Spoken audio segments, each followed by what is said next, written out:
말씀과 삶의 균형 있는 성장을 지향하는 바이블 라이프의 김남용 목사입니다. 요즘 코로나19 때문에 여러분의 삶이 답답하고 힘드시죠?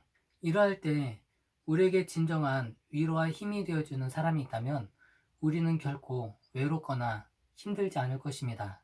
오늘은 골로새서 4장 7절에서 11절에 나와 있는 두기고의 모습을 통해서 우리에게 진정한 위로가 되어주는 사람은 어떤 사람인지를 함께 살펴보겠습니다. 오늘 본문인 골로새서의 마지막 부분에서는 사도 바울에게 위로가 되어준 사람들의 이름이 기록되어 있습니다. 그리고 그들에게 마지막 인사를 하면서 그들의 사역을 기록하고 있습니다. 사도 바울이 선교 활동을 하면서 마음속 깊이 기억나고 자신에게 힘과 위로를 주었던 사람들의 이름을 열거하면서 그들에게 감사하고 있는 것입니다. 오늘 이 말씀을 통하여 우리도 누군가에게 마음 깊이 기억되며 진정한 친구로 기억될 수 있는 여러분의 삶이 되시기를 바랍니다. 첫 번째로 우리가 진정한 위로자가 되기 위해서는 그 사람의 사정을 잘 알아주는 사람이 되어야 합니다. 본문 말씀 7절 말씀을 보면 두기고가 내 사정을 다 너희에게 알려주리니 그는 사랑받는 형제요 신실한 일꾼이요 주 안에서 함께 종이 된 자니라 라고 기록하고 있습니다. 사도 바울은 당시에 평생에 걸친 선교 사역을 마무리하는 시점에 있었습니다.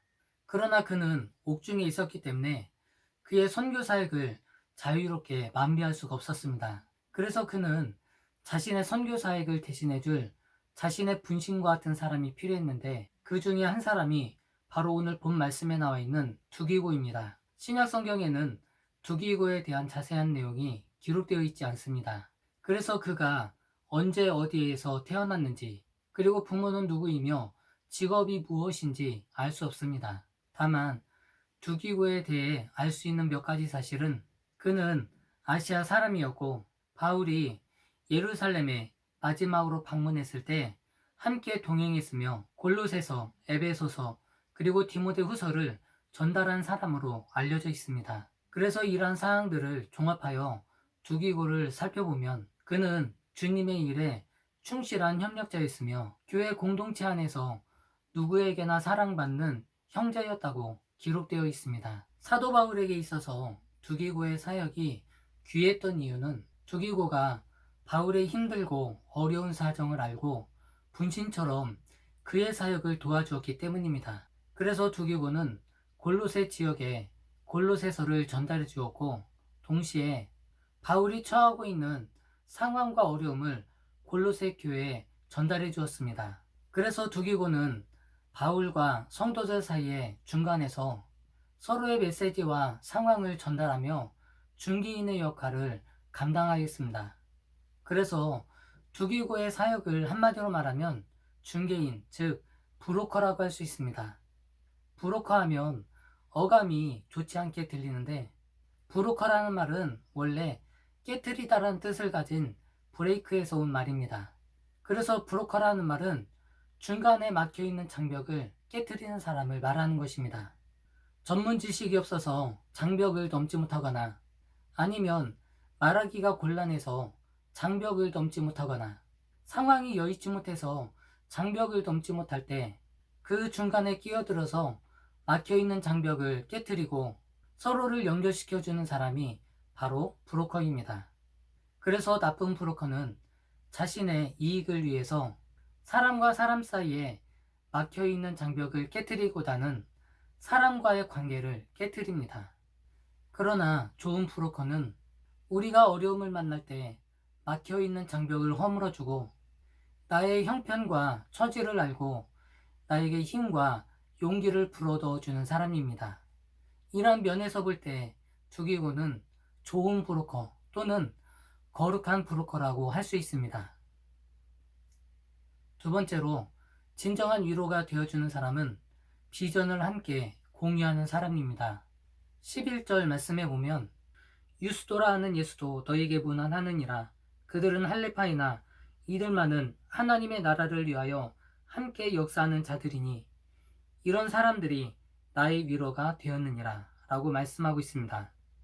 11절 말씀에 나오고 있는 유스도는 할레파, 즉 할례받은 정통 유대인이었다는 말씀입니다. 당시 할례파 유대인들은 복음에 대해서 철저하게 배척하고 핍박했습니다. 그리고 복음을 믿어도 유대주의로부터 쉽게 벗어나지 못했습니다. 그래서 로마에 사는 유대인들은 이방인 선교를 위해서 옥에 갇힌 사도 바울의 사역을 이해하지 못했고, 그리고 사도 바울의 사역에 거의 협력하지 않았습니다. 그러나 유스도와 함께 헬라파인이었던 아리스다고와 마가는 거룩한 꿈과 비전을 공유하며 바울의 선교 사역에 적극 동참했습니다. 그래서 사도 바울은 그들을 향해서 그들이 내 위로가 되었다고 말하고 있습니다. 할례파 유대인이었던 유스도가 사도 바울에게 많은 위로가 될 수 있었던 이유는 무엇이었을까요? 하나님 나라를 위한 사도 바울의 비전을 함께 꿈꿨기 때문입니다. 여러분이 꿈꾸고 있는 비전은 무엇입니까? 혹시 그 비전이 내 자신의 유익만을 위해서 꿈꾸고 있지는 않습니까? 하나님이 원하시며 기뻐하시는 비전은 복음이 세계 땅끝까지 전해지는 것과 하나님의 나라가 이 땅 가운데 임하는 것입니다. 그래서 성도들은 복음 전파와 하나님 나라의 확장을 위해서 목회자를 비롯한 온 교회 성도들이 하나님 나라의 확장을 위해서 기도하며 헌신해야 할 것입니다. 그러므로 이제 여러분은 여러분이 섬기고 있는 교회 안에서 모든 성도가 같은 생각, 같은 마음, 같은 뜻을 가지고 주의 나라와 영광을 위해서 헌신할 수 있는 여러분이 삶이 되시기를 주의 이름으로 축원합니다. 우리 바다를 덮음같이 여호와를 인정하는 것이 세상에 가득해지는 그날까지 바이블 라이프는 계속됩니다. 감사합니다.